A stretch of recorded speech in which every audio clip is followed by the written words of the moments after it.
Hi, my name is Vanessa, and for my claim of back speech, my topic is transracial adoption. Transracial adoption or transracial placement is the term used when a child of a certain race, a foster child of a certain race, is placed with foster parents of a different race. So say if you were, say if you had a Mexican boy, Mexican foster boy, and he was placed with white foster parents, or vice versa, or anything along those lines. The concept of transracial adoption is incredibly complex and controversial in its field.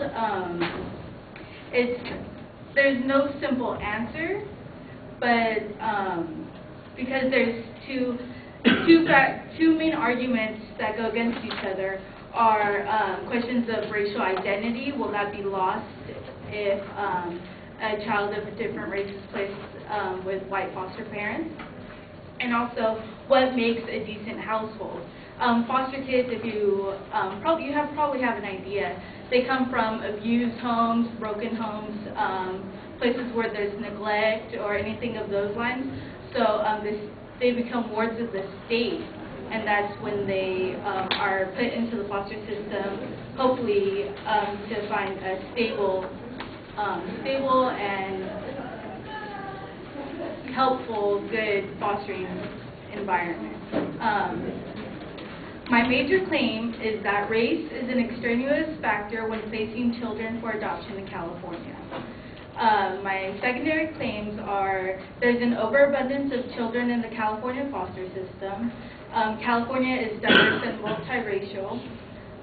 Transracial adoptions do not negatively affect a child's racial identity, contrary to popular argument.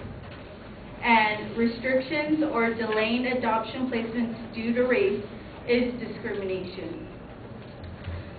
Okay, for my first secondary claim, there's an overabundance of children in the California foster system.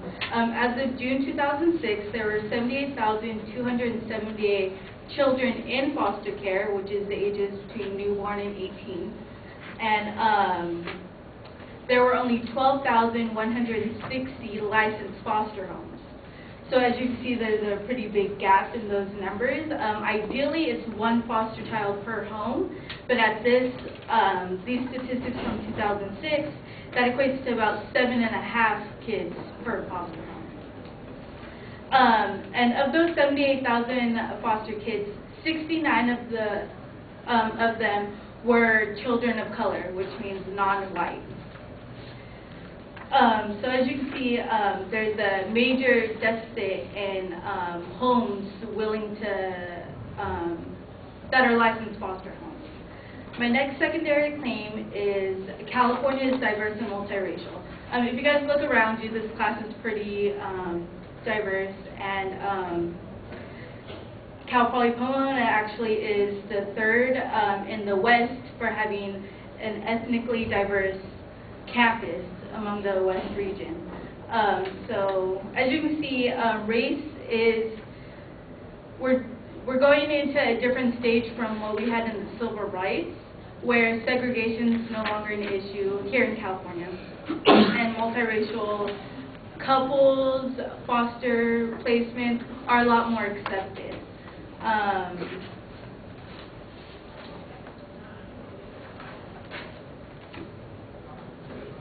Sorry, I lost my place. Okay, my third secondary claim is transracial adoptions do not negatively affect a child's racial identity. A popular argument, like I said before, is that a culture may be lost if they're put in a different situation. But according to a study by Christine Greco, PhD, University of Michigan, she wrote a book called The Exploration of Racial Identity Development and Coping Skills in Transracial Adoptees.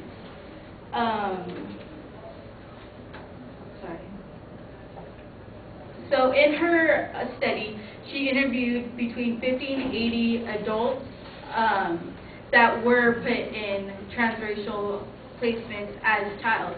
And study analyzes interviews. It's pretty extensive. I mean, the book is huge itself, but it's pretty extensive, and the end conclusion was that they were all, it has been found that transracial adoptees possess higher levels of racial identity and also possess higher levels of coping skills. This study suggests that transracial adoptees developed a healthy sense of racial identity and coping skills. So the argument that they're not ready to face the world because of racism or anything along those lines means that that these people in this study don't agree with that because they grew up in that environment.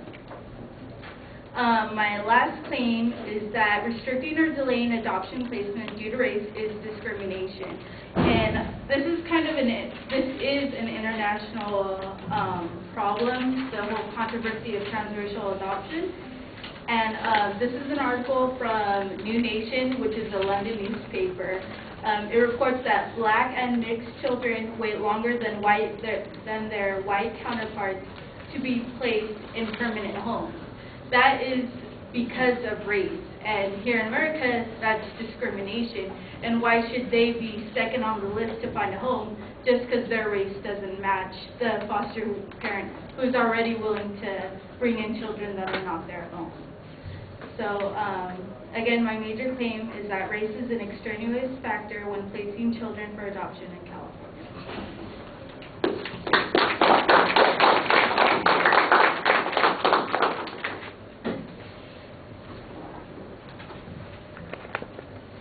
Right, Vanessa, everything's well organized. It takes you a while to identify the topic. When you get to the proposition, though, it's pretty clear. Your third point is awkwardly phrased with that negative terminology in it, so I think you'd want to rework that. You basically had one piece of evidence on each of the supporting points, and I think you need to develop a little bit more information on a couple of those points, especially that third point. The last point actually sounds like it's background information. It would make more sense in the introduction as a justification for why you are making this argument in the first place instead of making it its own separate point, because otherwise it sounds more like a value claim than it does related to the claim of fact that's going on here. All right, thank you.